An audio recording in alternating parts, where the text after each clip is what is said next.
अस्सलाम वालेकुम। News special के साथ मैं हूं उमर बशीर और आज के न्यूज़ स्पेशल में बहुत सारी बातें हैं करने के लिए और आगाज़ करेंगे आज के न्यूज़ स्पेशल का। कौमी टेस्ट टीम के कप्तान मिसबाह उल हक फट पड़े हैं, वो आगे क्या ख्वाहिशात रखते हैं, क्या उनके इरादे हैं, इसके हवाले से बात करेंगे। उमर फारूक हमारे साथ मौजूद हैं, क्रिकेट एक्सपर्ट। उमर, बहुत शुक्रिया आपके वक्त के लिए, आप यहाँ पर हमेशा की तरह मौजूद हैं। और आज के जो न्यूज़ स्पेशल है उसका आगाज़ बिला किसी ताख़ीर के मिसबाह उल हक से करेंगे। टेस्ट टीम के कप्तान का एक तवील अरसे से ये सवाल चलता रहा है कि मिसबाह उल हक कब रिटायर होंगे, जो कि आज के प्रोग्राम में हम आगे जाके बहुत सारी बातें करेंगे। पाकिस्तान सुपर लीग की दूसरे एडिशन के हवाले से बात की जाएगी, लेकिन आगाज़ मिसबाह उल हक से ही करते हैं। मिसबाह उल हक के इस वक्त जहन में क्या बातें चल रही हैं, कब तक वो रिटायरमेंट ले सकते हैं? बिल्कुल, बड़ा इंपॉर्टेंट टॉपिक है मिसबाह उल हक का, बिकॉज वो इस दुराहे पे आगे जब उनको डिसाइड करना है कि उनको क्या करना है बेसिकली, बट वो PSL पे अपनी फॉर्म को असेस करना चाह रहे हैं बेसिकली। अभी तक अनडिसाइडेड है अबाउट वेस्ट इंडीज़ टूर। अगर उनकी फॉर्म उनके साथ नहीं है तो आई एम श्योर कि वो वेस्ट इंडीज़ टूर पे नहीं जाएंगे, जो उनके माइंड में चल रहा है अभी। काफ़ी प्रेशर आ रहा है उनके ऊपर, इवन सेलेक्टर्स भी चाह रहे हैं कि वो रिटायर हो जाएं ताकि एक नया स्टार्ट लिया जाए। तो मिसबाह लेकिन फ़िलहाल जो उन्होंने एक रिस्पेक्ट अर्न की है और यही अपॉर्चुनिटी भी उन्होंने अर्न की है कि उनको मौका मिले कि वो अपना फ्यूचर का डिसीजन ले सके। अदरवाइज़ ऐसा होता नहीं है, बहुत कम प्लेयर ऐसे इनको ऐसा मौका मिलता है कि वो डिसाइड करे, या उनको टीम से निकाल दिया जाता है या उनको फुल टाइम उनके, आपको पता है, उन पर क्रिटिसिज्म करके उनको जलील किया जाता है। बट मिसबाह जो उन्होंने पिछले 5 साल में किया, जो उन्होंने रिस्पेक्ट को अर्न किया है, जो उन्होंने पाकिस्तान के लिए अर्न किया है, आई थिंक वो डिज़र्व करते हैं कि अपना डिसीजन वो खुद ले सकें। बट अगेन टाइमिंग बड़ी इंपॉर्टेंट है, उनको डिसीजन लेना है, फ़ौरन लेना है, बिकॉज काफ़ी बल्कि 1.5 साल से देखते आ रहे हैं वो ये डिसाइड करने की कोशिश कर रहे हैं कि वो एक सीरीज़ और खेलेंगे। उनकी कुछ रीजंस होती हैं कि मैं एक अगली सीरीज़ क्यों ना खेलूँ, मैं फिट हूँ, ये वो 43 को आई थिंक वो मई में हो जाएंगे। तो जैसे जैसे एज चलती जा रही है, वो ऑलरेडी 3 साल आगे हैं चीज़ों को लेकर। अगर आप टाइम की बात करते हैं तो वो is running against the time वाली बात होती है। तो ये टाइम आ गया उनको डिसीजन लेने का, लेकिन वो डिसीजन लेने में इतनी ताख़ीर जो कर रहे हैं, आई थिंक वो ये असेस करना चाह रहे हैं कि उनकी फॉर्म, उनकी फिटनेस PSL में उनका साथ देती है कि नहीं देती। और Misbah is a sort of guy जो कि ही डजंट वांट कि हर चीज़ मेरे पे सेंटर करे। वो ये चाहते हैं कि अगर मैं कंट्रीब्यूट कर रहा हूँ, मेरी फॉर्म अच्छी है, मेरी फिटनेस अच्छी है, तो मैं खेलूँ। अदरवाइज अगर मेरी फिटनेस तो कंट्रीब्यूट भी तो नहीं कर पा रहे, अगर एग्जैक्टली वो यही चीज़ असेस करना चाह रहे हैं थ्रू PSL। थोड़ा ऑड है कि T20 पे कैसे, लेकिन क्रिकेट ऐसी गेम है जिसमें आपने अपने आप को फॉर्मेट पे बेस नहीं करती, फॉर्म आपकी बेस करती है आपके बल्ले पे कैसे बॉल आ रहा है, आप रन्स कैसे कर रहे हैं, आप उस स्टेट ऑफ माइंड में है कि नहीं। आई थिंक वो इस चीज़ को असेस करना चाह रहे हैं कि मेरी फॉर्म कैसी है और मैं कंट्रीब्यूट कर सकता हूँ वेस्ट इंडीज़ टूर पे कि नहीं कर सकता। लेकिन फिर भी इस चीज़ को देखना, और अगर ये देखना कि T20 से टेस्ट टीम के हवाले से वो अपनी फॉर्म को भी असेस कर सकते हैं, क्योंकि T20 पूरे मैच में 20 ओवर्स हैं एक साइड के, और अगर टेस्ट की बात करें तो एक सेशन में भी 20 ओवर्स नहीं होते। देखिए, मैंने आपको यही एग्जैक्टली बताने की कोशिश की है कि फॉर्म डजंट मीन कि आप फॉर्मेट। लोग इस पे बात करते हैं कि यार आप टेस्ट मैच की फॉर्म को, आप form is form, how you are feeling on the given day, आपके बैट पे बॉल आ रहा है कि नहीं आ रहा, आप किन बॉलर्स के थ्रू आउट हो रहे हो, आप किन बॉलर्स को रन्स कर रहे हो, आप ये चीज़ असेस करते हो। ये फॉर्मेट वनडे है, टेस्ट है, फॉर्म होती है। अच्छा, सवाल मैं मिक्स कर रहा हूँ, 2 सवाल हैं। 2 फैसले होने हैं इस पाकिस्तान सुपर लीग के आगाज़ के बाद। एक तो ये कि फाइनल कहाँ पर होगा, और एक है कि मिसबाह की रिटायरमेंट का। तो इस हवाले से आपकी प्रेडिक्शन क्या है, कौन सा फैसला पहले? देखिए ये कंडीशन टफ है कहना। लाहौर में फाइनल तो वैसे पूरी अरेंजमेंट हो रही है, आपने कल कदाफी स्टेडियम में देखा, आप भी वहाँ पे गए हुए थे मेरे साथ, चीज़ें चल रही हैं। दे आर काफ़ी डिटर्मिन है ये लोग लाहौर में फाइनल कराने के लिए, सब कुछ है। खुदा ना खासा अगर कोई इवेंट होता है जो कि मिसहैप होता है पाकिस्तान में किसी भी बड़े शहर में, तो ये शायद वापस लाहौर दुबई में होगा। दुबई का वेन्यू एज अ फाइनल जो 5 तारीख है वो फिक्स है, अभी भी वो डेट उन्होंने ख़त्म नहीं की, वो स्टेडियम की जो बुकिंग है वो भी ख़त्म नहीं हुई, तो टेंटिवली उन्होंने रखा हुआ है। अगर खुदा ना खास्ता, हम नहीं चाहेंगे बिंगा पाकिस्तानी, हम चाहेंगे कि लाहौर में फ़ाइनल हो, जो लोग वेट कर रहे हैं कि यहाँ क्रिकेट देखने को मिले, स्टेडियम थोड़ा बहाल होंगे। यहाँ पे जो हाल आपने देखा है, काफ़ी आइसोलेशन में है स्टेडियम, बड़ा गुंजान सा बिल्कुल पड़ा हुआ है। बिल्कुल, तो ये चीज़ें हमें देखनी है। वहाँ का स्टाफ भी बड़ा ज़्यादा इस चीज़ से मायूस था कि यहाँ पर लोग आते थे और फुल जब क्रिकेट होती थी तो इस तरह की बातें, और तैयारी बड़ी अच्छी। बट इमोशनल चीज़ें हैं, हम जितना मर्जी इमोशनल हो जाएं, लेकिन बट ग्राउंड रियलिटी ये है कि खुदा ना अगर कोई मिसहैप होता है पाकिस्तान में किसी बड़े शहर में या छोटे शहर में भी, तो ये डैमेज करेगा। रही बात मिसबाह की, मिसबाह का सिर्फ कंडीशनल है, अगर उनकी फॉर्म PSL में नज़र आती है आपको। फॉर्म डजंट मीन कि आप ये क्या अफसेस जो आपने क्वेश्चन किया टेस्ट मैच में, फॉर्म इज फॉर्म, वो फॉर्मेट पे वेरी नहीं सेंटर नहीं करती। फॉर्म होती है, आपके बल्ले पे कैसे फॉर्म इज फॉर्म और एज इज एज,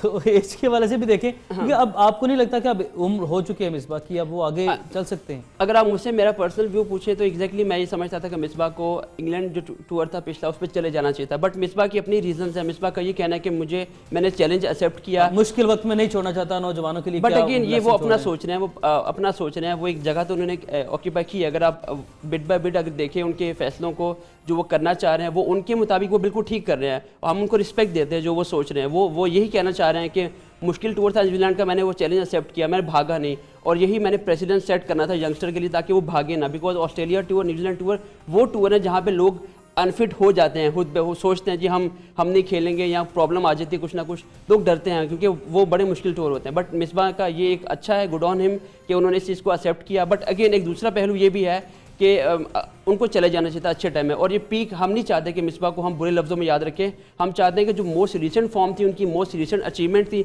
हम उनको याद रखें। आप भूलेंगे तो नहीं, मिसबा का जो 5 साल का टेन्योर था वो बड़ा अच्छा टेन्योर था, उसको हम भूलेंगे नहीं। वो हिस्ट्री में गोल्डन वर्ड में लिखा जाएगा कि मिसबा ने किस तरीके से पाकिस्तान को 2010 के जो एक कंट्रोवर्सी हुई थी पाकिस्तान की क्रिकेट में, उसके बाद संभाला, ठीक है। वो प्लेयर कोई भी होता तो वो संभालने की कोशिश करता, मिसबा ने बहुत अच्छे से संभाला। But again we don't want कि मिसबा को अगर वेस्ट इंडीज़ खुदा ना खास्ता अगर वो जाए वो खुदा ना खास्ता अगर वहाँ सीरीज़ बुरी चलती है उनकी, तो आप ये चीज़ें, आपका टाइम नहीं होगा चीज़ें रैप अप करने का। ऑस्ट्रेलिया में बुरा रहा, आप वेस्ट इंडीज़ से एक मैच हारे, शारजा में, न्यूजीलैंड में सारे मैचेस हारे, तो ये चीज़ें काउंट करनी है। ये मिसबा की ये चीज़ें मिसबा के करियर पे असरअंदाज हो रही हैं। तो हम नहीं चाहते कि मिसबा का जो करियर है वो एंड पे आके इतना स्पॉइल हो जाए कि हमें जो कामयाब तरीन कप्तान से उन्हें बुरे कप्तानों में याद किया जाए, ऐसा कोई भी नहीं चाहता। पूरा पाकिस्तानी जो तमाम पाकिस्तानी जितने और पीक इस पीक बहुत कम लोग होते हैं जो पीक में जाते हैं, और ये उनकी अपनी जो सोच है मैं रिस्पेक्ट करता हूँ, बट बहुत कम लोग होते हैं जो अपनी पीक को रिस्पेक्ट देते हैं, अपनी कंट्री को रिस्पेक्ट देते हैं। अगर आपको शुएब मलिक का याद हो, शुएब मलिक ने जब उनको फील हुआ कि भाई मेरे से ये फॉर्म ऑफ गेम जो है संभाली नहीं जा रही और मैं एक लड़की की जगह ले रहा हूँ, तो उन्होंने कम बैक किया था, अगर आपको याद हो, तो उन्होंने फौरन रिटायरमेंट भी दे दी थी अपने आखिरी मैच में। ठीक है, अच्छा मिसबा का मुतबादिल क्या है? ओवर कोई मुतबादिल भी तो तैयार नहीं, हम ऐसा देख रहे मिसबा और यूनुस की जगह अगर हम बात करें मिलाकर। देखें, अब पाकिस्तान की हिस्ट्री में अगर हम देखें तो कभी कोई बहुत रेयर होगा कि कभी कोई बंदा रेडी बैठा हो पीछे और उसको आके रिप्लेस कर दे। और अभी तो हमारा पिछले 6 साल से बहुत अच्छा टाइम भी था, बुरा टाइम भी था, हमारी डेवलपमेंट नहीं हो रही, क्रिकेट पाकिस्तान में नहीं हो रही, तो हमें फ़ॉरेन लड़के मिल नहीं रहे। लेकिन ऑप्शंस हैं, सरफराज है, अजहर अली को आपने एज अ कैप्टन आपने वनडे में चांस दिया, आपने देख लिया किसने बुरी तरीके से फ्लॉप हुआ। As a person, as a individually उन्होंने अच्छा परफॉर्म किया, बट एज अ कैप्टन उन्होंने अपने साथ भी अच्छा नहीं किया और टीम के साथ भी अच्छा नहीं हुआ। रिजल्ट मैटर करते हैं, रिजल्ट उनके टाइम में एज अ कैप्टन अच्छे नहीं आए। पाकिस्तान अपनी लोवेस्ट रैंकिंग नंबर 9 को टच किया उन्होंने, तो ये मैटर करती है, ये रिफ्लेक्ट करती है एज अ कैप्टन। लोग आर्ग्यू करते हैं कि कैप्टन अकेला जिम्मेदार नहीं होता, कैप्टन अकेला जिम्मेदार बिल्कुल नहीं होता, बट अगेन कैप्टन का जो माइंडसेट है वो पूरी टीम को आप चला रहा होता है, वो पूरी टीम के दिमाग उसके रिफ्लेक्ट कर रहे होते हैं। इस हवाले से बयान दिया कि कप्तान बदलने से आप नंबर 1 नहीं हो जाएंगे, आपको सोच बदलनी होगी। देखिए एग्जैक्टली बिल्कुल ठीक, मैं एग्री करूंगा कि कप्तान बनने से, इसको थोड़ा अगर मैं लाइन को थोड़ा रिफ्रेश करूँ, कप्तान बदलने से आपको फौरन रिजल्ट नहीं मिलेंगे। हर चीज़ जब आप इनिशिएट करते हैं, स्टार्ट लेते हैं, तो उसका रिजल्ट फ़ौरन ही आपको आते हैं। ये एक पाइपलाइन होती है, आपको चलना पड़ता है। आप शायद 1 सीरीज़ हारें, 2 सीरीज़ हारें, लेकिन उसके बाद आपकी जो चीज़ें आप करना चाह रहे हैं वो होना शुरू हो जाएंगी। बट अगेन आपको खुद क्लियर होना है आपको करना क्या है।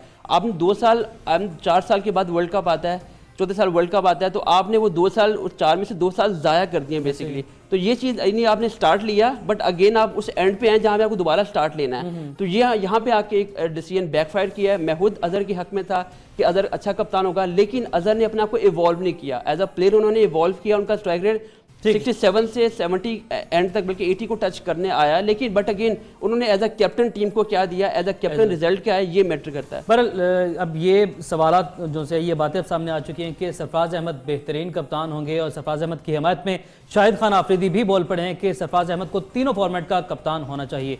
और ये बात शाहिद खान आफरीदी के साथ साथ चीफ सिलेक्टर इंजमामुल हक भी कर चुके हैं। सरफराज अहमद के हवाले से हम बात करेंगे तफसील से इस ब्रेक के बाद। हमारे साथ रखिए।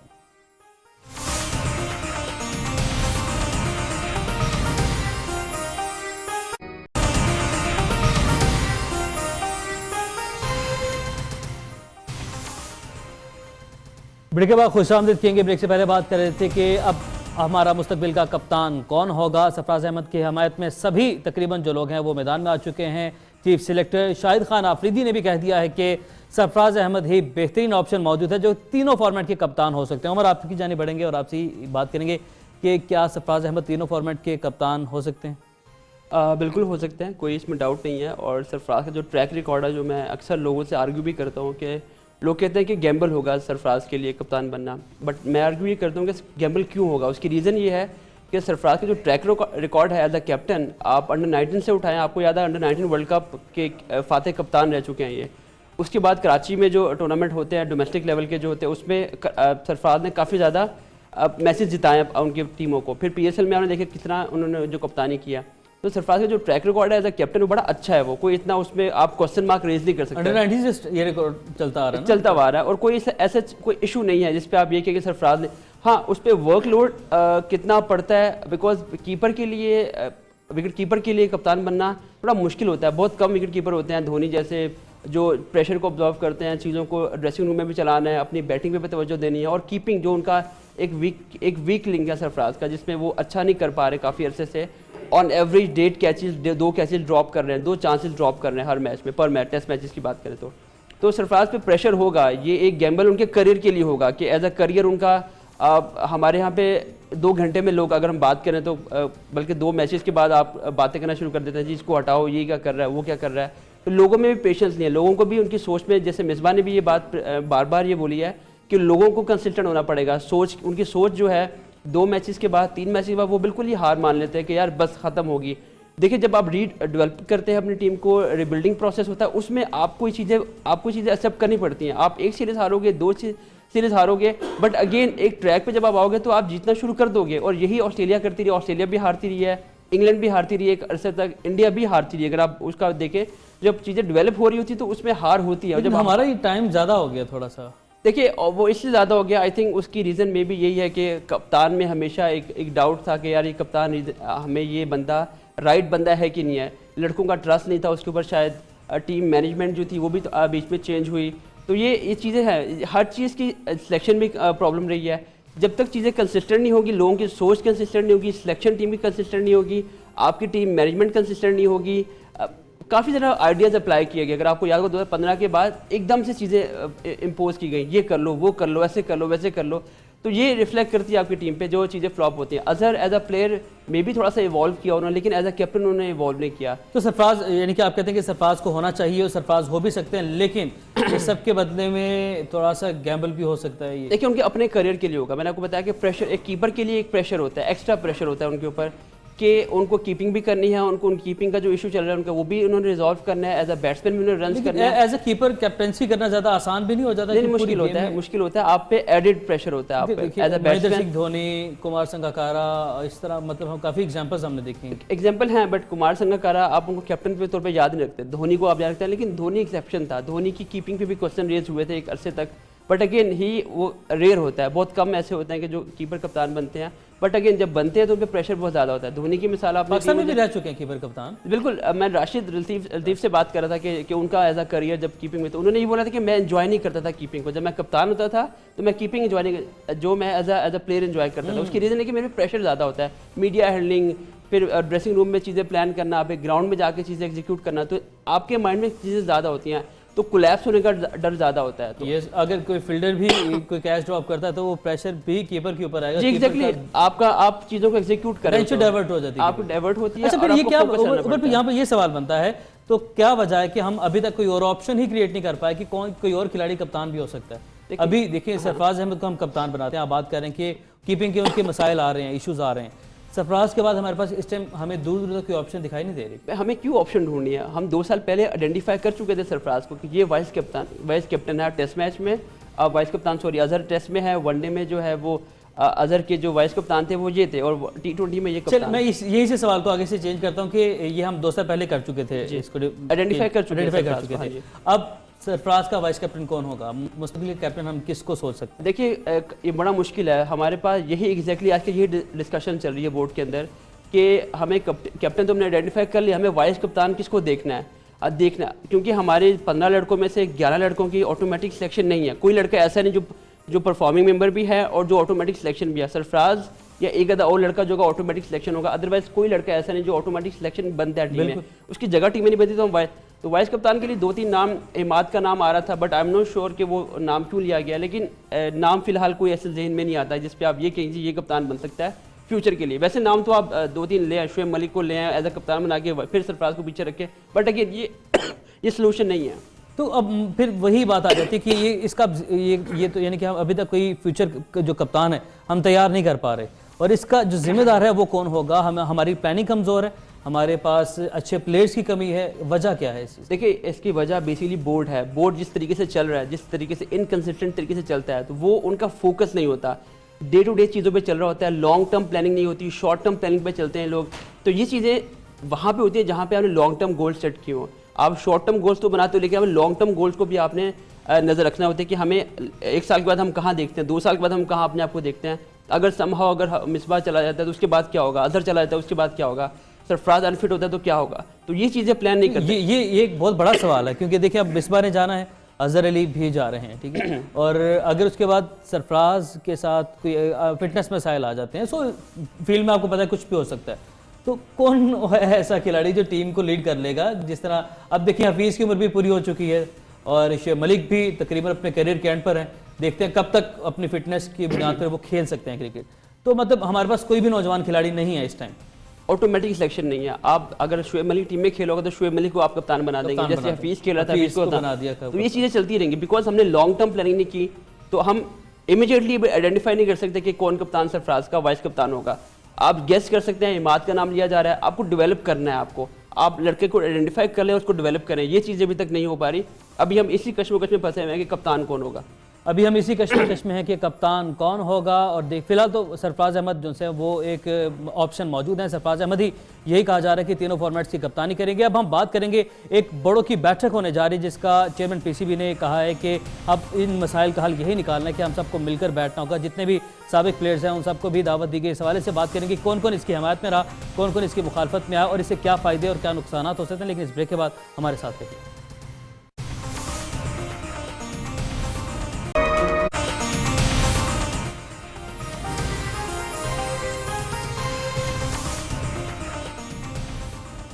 ब्रेक के बाद खुश आमदीद कहेंगे और अब बात करेंगे बड़ों की बैठक के बारे में। अब हमारे जो चेयरमैन हैं पीसीबी के चेयरमैन शहरयार खान साहब, उन्होंने एक बड़ों की बैठक के हवाले से उन्होंने कहा है कि अब पाकिस्तान क्रिकेट बोर्ड के और हमारी क्रिकेट टीम के जितने भी साबिक प्लेयर्स हैं वो सब लोग यहाँ पर आएँ और बैठें, जितने मसाइल हैं उनका हल निकालें। क्या ये हल निकल सकेगा या नहीं, ये पूछेंगे उमर फारूक से। उमर, अब चेयरमैन पीसीबी शहरयार खान साहब ने जो बड़ों की बैठक के हवाले से उन्होंने कहा है, अब ये बैठक पहले तो ये बताएगा कि इससे कुछ फ़ायदा, कुछ रिजल्ट्स निकल सकते हैं जब तक उन पर अमल दरामद ना हो। देखिए डिसीजन तो अच्छा है, सीधी सी बात है। अगर आप यही चाह रहे थे कि बेसिकली कि बोर्ड वाले जो हैं इन तमाम फॉर्मेट जो टीवी बैठ के इतने मशवरे दे रहे होते हैं, इनको आए, इनको बैठे, एक गोल में कॉन्फ्रेंस हो या चौरस हो, जो भी हो, ये बैठे और आगे अपने आपके जो उनकी इनपुट्स हैं वो दे, कंट्रीब्यूट करें। फ़ाइन, हमें पता है कि कुछ प्लेयर ऐसे हैं जो हमारी कोचिंग वाले पैनल में नहीं आ सकते, नहीं आना नहीं चाहते वो लोग, बट अगेन वो अपनी जो क्रिकेट उन्होंने खेली है वो आके इनपुट तो दें कि यहाँ प्रॉब्लम है, इसको सॉर्ट आउट करें। और उन तमाम चीज़ों को बोर्ड का काम है, ये उन चीज़ों को पकड़े जो एग्जीक्यूटेबल हैं, जो फिजिबल हैं, उनको इम्प्लीमेंट करें। बिकॉज अगर आपको याद होगा ये तो अभी का प्लान है ना, इससे पहले भी आई थिंक तोकील ज़िया के टाइम में ये चीज़ हुई थी, बट अगेन इसके बाद चीज़ें इम्प्लीमेंट होती हैं नहीं होती। वकार यूनुस इतनी अच्छी रिपोर्ट दे के गए थे, इतनी रिवीलिंग रिपोर्ट दे के गए थे, उस पर कितनी हद तक इन्होंने उस पर अमल दरामद किया? 0%, मे बी शायद 10%। अगर हम रियलिस्टिकली देखें, एक कैंप लगा दिया, बूट कैंप, ये प्लान वकार यूनुस का था। उसके बाद फिटनेस पे जोर देने की कोशिश की, अहमद को टीम से बाहर निकाला, उमर अकमल को टीम से बाहर निकाला, बट अगेन आपने सिर्फ ये काम आई वॉशिंग के लिए थोड़ी देर के लिए किया और उसके बाद दोबारा से वही आपकी आई जो आपकी कहते हैं उस पर आप लोग वापस आ गए। आप रूटीन में आप चीज़ों को इम्प्लीमेंट करें और उन पर कंसिस्टेंट रहें। आपका डोमेस्टिक स्ट्रक्चर जो है हर दूसरे साल चेंज हो रहा है, आप उस पर कंसिस्टेंट नहीं है तो आपके रिजल्ट चेंज हो रहा है लेकिन कुछ अच्छा नहीं आ रहा, कुछ अच्छा रिजल्ट नहीं आ रहा। देखिए फॉर्मेट कोई बुरा नहीं होता, हर फॉर्मेट से आपको कोई ना कोई लड़का मिलना शुरू हो जाएगा। पीएसएल भी अगर आपने शुरू किया है तो इसका रिजल्ट भी आपको दूसरे वर्जन के बाद, तीसरे वर्जन के बाद, इसके बाद आपको 4 साल 5 साल लगेंगे। एक चलेगा, तसलसल से चलेगा, कंसिस्टेंटली चलेगा तो आपको रिजल्ट आएंगे। इसी तरह डोमेस्टिक की बात करते हैं, देखिए ये लड़के पीएसएल में जो लड़के खेल रहे हैं, ये लड़के कहाँ से आ रहे हैं? ये डोमेस्टिक से आ रहे हैं, जो आपके फर्स्ट क्लास खेल रहे हैं, जो नेशनल T20 खेल रहे हैं, जो नेशनल वनडे खेलते हैं, आप लड़के उससे पिक करते हो। पीएसएल के लड़के क्या चांद से तो नहीं लेके आ रहे हैं आप, या मार्च से तो नहीं आ रहे, ये लड़के एक पाइपलाइन के थ्रू आ रहे हैं और वहाँ से पिक हो रहे हैं। यहाँ पे तासुर ये क्रिएट किया जा रहा है कि लड़के पीएसएल से फाइंड हो रही है, लड़के पीएसएल से निकलेंगे। देखिए पीएसएल में लड़के डेवलप हो रहे हैं, उनको एक एक्सपोजर मिल रहा है। बट अगेन जो उनकी उनकी जो बेस है वो डोमेस्टिक में आपकी बनेगी। आपके डोमेस्टिक अगर ठीक नहीं है तो आप PSL में भी आपका आउटपुट वही होगा जो आपकी पाकिस्तान टीम का हो रहा है। आपको लड़के अच्छे मिलेंगे तो PSL अच्छी होगी, आपको लड़के अच्छे मिलेंगे तो आपको नेशनल टीम अच्छी होगी। तो ये चीज़ें, ये आई वॉशिंग है कि आप PSL करवा देंगे, लड़के अच्छे मिलना शुरू होंगे, आपका जो मेन बेस है उस पर तो आप काम ही नहीं कर रहे। तो जब तक ये लड़के जो लोग बैठेंगे फॉर्मर क्रिकेटर, इनकी सब रिस्पेक्ट करते हैं, हम खुद रिस्पेक्ट करते हैं। वसीम है, वकार है, इमरान खान है, आकिब जवेद, मुदस्सिर, जितने मर्जी आप नाम निकालें, 90s की पूरी लिस्ट आप बोर्ड ने दे दी कि ये लड़के लोग आएँ और हमें आके इनपुट दें, डिस्कस करें। इनको होना ही चाहिए कि इन सबको एक कमरे बंद कर दिया जाए, ताला लगा दिया जाए, इनको बड़े लड़े जो भी करें, लेकिन जब आप बाहर निकलें तो एमिकेबली एक सोल्यूशन लेके निकले कि हमें क्या करना है, और वो सोल्यूशन आप बोर्ड को दे। फिर ये सोल्यूशन अगर आप नया महाज शुरू हो जाए लेकिन उसको कमरे को बंद रखें जब तक ये लोग कुछ सोल्यूशन लेके बाहर नहीं आते, जब तक ये ऑन बोर्ड, ये नहीं देखिए चीज़ें डिस्कस की जाती हैं। यहाँ पे डिस्कशन का रुझान है ही नहीं, लोग डिस्कस नहीं करते, लोग अपनी ईगो पे लेते हैं जी हम जो कह रहे हैं वो ठीक है, दूसरा जो कह रहा है वो ठीक नहीं है।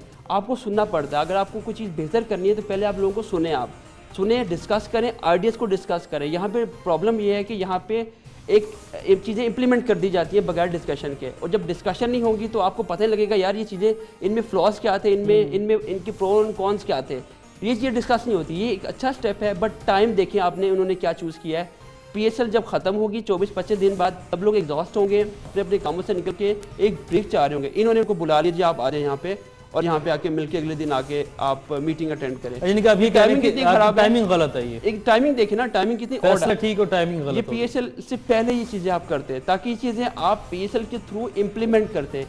ये चीज़ें आपने फर्स्ट क्लास जो आपका सीज़न शुरू होता है उससे पहले करनी है, और ताकि आप पर टाइम तो होना इम्प्लीमेंट करेंगे। अभी ये लोग 6 तारीख 7 तारीख को मिलेंगे, एक रिपोर्ट बनेगी जी आपने ये इम्प्लीमेंट करना है, ठीक है। वो इम्प्लीमेंट करने के लिए आपको 4 महीने में बोर्ड के अंदर क्या होता है किसी को नहीं पता, सब चीज़ें चेंज हो जाएंगी। आपको याद होगा कि ये जो 2017 ये टेन्योर ख़त्म हो रहा है, PCB के जितने भी शहरियार साहब है, गवर्निंग बोर्ड है, इनका टेन्योर भी ख़त्म हो रहा है, ठीक है। तो चीज़ें कंसिस्टेंट नहीं रहती, ये चीज़ें आप होती हैं तो पीरजा के टाइम में भी हुई थी, जनरल साहब के टाइम में भी हुई थी, अर्ली 2000 में। बट अगेन प्रॉब्लम ये है कि चीज़ें इंप्लीमेंट नहीं होती है। इमरान खान साहब आए, इमरान साहब कहते हैं कि आप रीजनल क्रिकेट को प्रमोट करें। ये जो डिपार्टमेंट क्रिकेट है उनका शुरू से अब तक का यही है कि डिपार्टमेंट क्रिकेट जो है ये नहीं है, असल क्रिकेट जो है वो आपकी फ्री रीजन खेलना चाहिए। बट अगेन जावेद मियां कहते हैं नहीं, डिपार्टमेंट भी ज़रूरी है। ये देखिए यही बात है, जब ये लोग आपस में नहीं देखिए डिफरेंस ऑफ ओपिनियन होना अच्छी बात है। डिसीजन लेके कैसे निकलेंगे उस कमरे से जिस कमरे की आपने बात की, ताला लगा। डिफरेंस ऑफ ओपिनियन यहाँ पे लोग ऑफेंड होते हैं। अगर आप अपनी राय किसी राय से डिफरेंट होती है तो उस पर लोग ऑफेंड होते हैं, जी तुम ये क्यों कह रहे हो, मैं ये क्यों कह रहा हूँ, वो बुरा मानता है। लेकिन डिफरेंस ऑफ ओपिनियन होना अच्छी बात है, ये एक हेल्दी डिस्कशन, ये डिस्कशन जो होती है उसकी ये अलामत होती है कि लोग डिफरेंट तरीके से सोच रहे हैं, लोग डिफरेंट आइडियाज़ कर रहे हैं। इसको मॉडरेट करना है, इसको काम बोर्ड का है। डिपार्टमेंट क्रिकेट इक्वली इंपॉर्टेंट है हमारे कल्चर में, इसको आप नहीं कर सकते। हमारा कल्चर ये 18-20 करोड़ आवाम है। आप इमरान खान साहब जो हैं वो कंपेयर करते हैं इंग्लैंड के साथ, वो कंपेयर करते हैं ऑस्ट्रेलिया के साथ, ठीक है वो भी कंट्री सक्सेसफुल हैं, बट हमारी बेस इस तरह की नहीं है। हमें इन दोनों चीज़ों को मिलाना है और फिर एक प्रोडक्ट तैयार करनी है। देखिए हम ऑस्ट्रेलिया नहीं बन सकते, ऑस्ट्रेलिया पाकिस्तान नहीं बन सकता, हम इंग्लैंड नहीं बन सकते या हम इंडिया नहीं बन सकते। चीज़ें हमें मिला के करनी है। आर्गूमेंट होंगे, डिफरेंस ऑफ ओपिनियन आएगा, डिफरेंट आइडियाज़ आएंगे, उनको मिलाना है। ये काम बोर्ड का है कि आप जो चीज़ें देखनी है, पैसा कहाँ पे है, फिजिबिलिटी क्या है, ये मिला के आपने काम चलना है। अच्छा, जब ये लोग बैठेंगे आपस में, एक तो ये है कि आपने कहा था कि कॉन्फ्लिक्ट ऑफ जो है इनका जो डिफरेंस जो ओपिनियन इनका, तो वो पाया जाता है। नंबर एक तो ये होगा और डेफिनेटली होगा, लेकिन मसला वहाँ पर पैदा आता है जो हमारे साबिक क्रिकेटर्स भी हैं, बहुत ही रिस्पेक्टेबल हमारे प्लेयर्स हैं जिन्होंने बहुत नाम कमाया पूरी दुनिया की क्रिकेट में।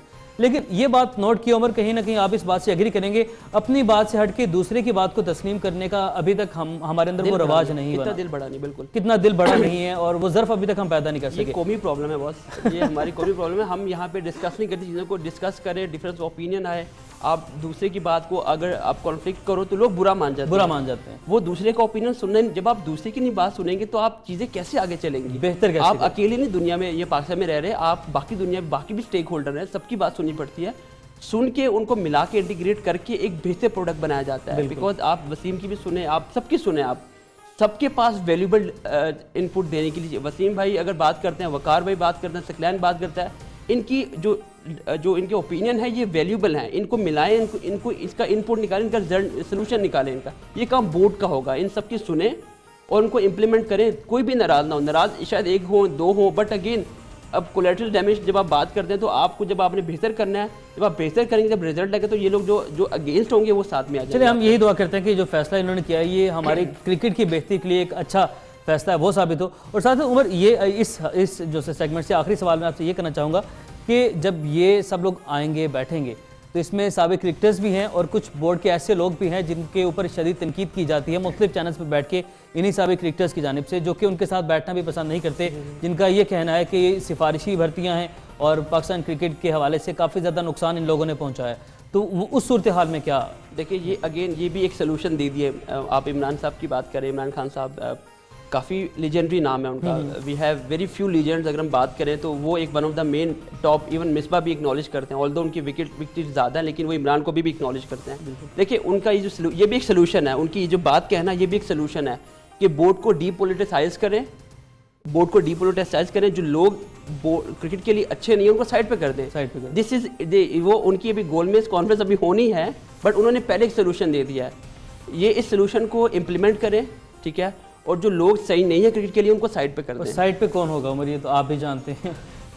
देखिए ये बड़ी लंबी डिबेट है एग्जैक्टली। जब तक पाकिस्तान, ये देखिए मसले मसाइल हम बात करते हैं, अगर मसाइल का हल निकालना है तो ये हल है। देखिए सोल्यूशन दिया, हम बिल्कुल बात करते हैं डोमेस्टिक क्रिकेट ठीक करने की बात करते हैं, रिजल्ट की बात करते हैं, ये नहीं हो रहा, वो नहीं हो रहा। देखिए इस चीज़ का हल जो है वो ऊपर से है। आपकी क्रिकेट बोर्ड जो है वो पोलिटिसाइज है। आपका प्राइम मिनिस्टर ऑफ पाकिस्तान एक पार्टी का हेड जो है वो आपका नॉमिनेट कर रहा है 2 नॉमिनीज़, और उन 2 नॉमिनीज़ में से टेक्निकली ऑन पेपर ऐसा पॉसिबल नहीं है, बट अगेन हमें पता है कि जो नॉमिनीज प्राइम मिनिस्टर से आएंगे उनमें से एक बंदा जो है वो चेयरमैन पीसीबी बनेगा, ठीक है।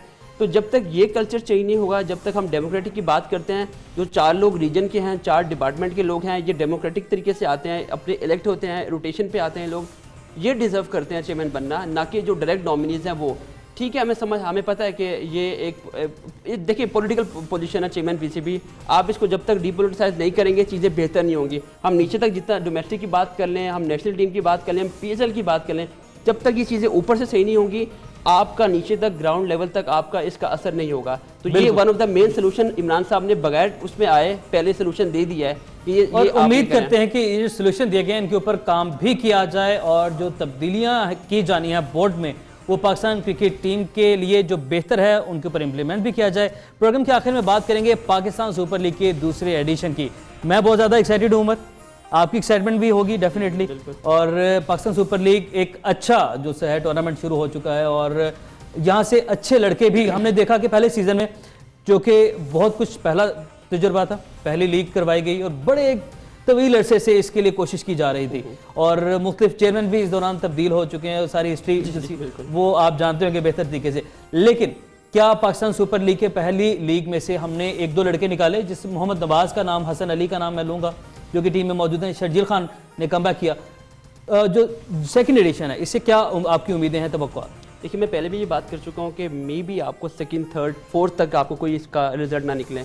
जो आपने नाम लिए, नवाज का नाम लिया आपने और आपने शर्जील का नाम लिया, देखिए ये वो लड़के हैं जो ऑलरेडी पाइपलाइन में थे। जी जी। इनको प्लेटफॉर्म मिला पीएसएल का, जहाँ देखिए वो एग्जैक्टली इनको प्लेटफॉर्म मिला और नजर आना शुरू हो गए। जबकि ये डोमेस्टिक में लड़के रन्स करते हुए आ रहे थे, नवाज अंडर 15 अंडर 19 से करता हुआ आ रहा है, वो ऑलरेडी इस मोड़ पे आ चुका था कि वो पीएसएल ना भी होती तो वो एवेंचुअली उसने टीम में आना ही था। But PSL is very important for Pakistan actually, कि आपको प्लेटफॉर्म मिल रहा है। आपने एक पूरी की पूरी लॉट पकड़ी, ठीक है, और उनको बोला जी आओ, ये इंटरनेशनल है, यहाँ पे कैमरा भी है, यहाँ पे दुनिया भी देख रही है, यहाँ पे ऑडियंस भी इन्वॉल्व है, इसकी क्वालिटी भी अच्छी है, यहाँ पे आपको अपने आप को इंटरनेशनल से पहले आपने यहाँ पे अपने आप को प्रूव करना है। और यहाँ पे फॉरेन प्लेयर भी मिक्सअप कर दिया आपके लड़कों के साथ। तो वो लड़के इन लड़कों की वर्क एथिक्स देखते हैं, लोग इनको देखते हैं कि यार इनका एक्सपोजर बढ़ता हुआ। तो ये प्लेटफॉर्म वो है जो आपने बात की कि लड़के आना शुरू हो जाएंगे। देखिए लड़के पीएसएल से पहले ऑलरेडी लाइन में लगे हुए हैं। पीएसएल एक प्लेटफॉर्म है उनको दिखाने का कि ये लड़के हमारे पास डोमेस्टिक में हैं, ये लड़के आना शुरू हो गए हैं। बट अगेन वो एक्सपोजर, ये एक वर्क इन प्रोग्रेस वाली बात है। लड़के ज्यादा मेहनत करेंगे और जान लड़ाएंगे कि यार आप पाकिस्तान सुपर लीग की किसी टीम में हम लोगों ने और ये एक अपॉर्चुनिटी है उनके लिए। अपॉर्चुनिटी डोमेस्टिक में हमारे पे अनफॉर्चुनेटली मैचेस टेलीकास्ट नहीं होते, इतनी अटेंशन नहीं होती मीडिया की। पीएसएल पे अटेंशन भी है, मीडिया कवरेज और आप एक इंटरनेशनल जगह पे जाकर आप पाकिस्तान से बाहर इंटरनेशनल प्लेयर्स के साथ खेल रहे हैं, बिल्कुल ये चीज़ कॉन्फिडेंस बड़ा इंपॉर्टेंट है। इससे आपका कॉन्फिडेंस बिल्ड होता है और आपकी जो कैपेबिलिटी है, जो आपकी कैपेसिटी है, वो अगर नहीं है तो वो इंक्रीज होगी आहिस्ता आहिस्ता। वो ओवरनाइट नहीं होगी, वो एक PSL के वर्जन से नहीं होगी, वो सेकंड से नहीं होगी, वो शायद थर्ड से भी ना हो। ये एक वर्क इन प्रोग्रेस वाली बात है, ये एक पूरी पाइपलाइन। आप एक दिन से एक टूर्नामेंट से आप ये ना कहें कि लड़के मिलना शुरू, लड़के ऑलरेडी पाइपलाइन में लगे हुए हैं। इनको अगर वो PSL नहीं भी होगा तो ये लड़के खेल जाएंगे पाकिस्तान के लिए। ये ऑलरेडी जो देखिए PSL तो एक वाहिद एक मेन प्रोग्रेस 24 दिन चलता है, जो 6 महीने आपकी डोमेस्टिक चलती है, लड़के वहाँ से बनते हुए PSL में सेलेक्ट होते हुए आ रहे हैं। तो इम्पोर्टेंट वो है। हम इस पे पीछे मैं थोड़ा सा जाऊंगा कि अगर आपने बेस को स्ट्रॉन्ग नहीं किया तो PSL तो आपका एक फैंसी टूर्नामेंट है ना। हमें बेस को स्ट्रॉन्ग करना होगा, मजबूत करना होगा। PSL दो के एक शुरू होने जा रहा है, मैं भी बहुत एक्साइटेड हूँ, हम सब बहुत एक्साइटेड हैं और हम यही दुआ करते हैं कि पाकिस्तान सुपर लीग का जो दूसरा एडिशन जो शुरू होने जा रहा है, इससे हम सब लोग बहुत कुछ सीखें और हमारी क्रिकेट में बेहतरी आए, क्रिकेटर्स में बेहतरी आए, नौजवान टैलेंट जो है वो आगे है। पाकिस्तान सुपर लीग का आगाज़ आइंदा हफ्ते से होने जा रहा है। प्रोग्राम के वक्त अपने इख्तिताम को पहुंचा। अपना बहुत सारा ख्याल रखिएगा। अल्लाह हाफ़िज़।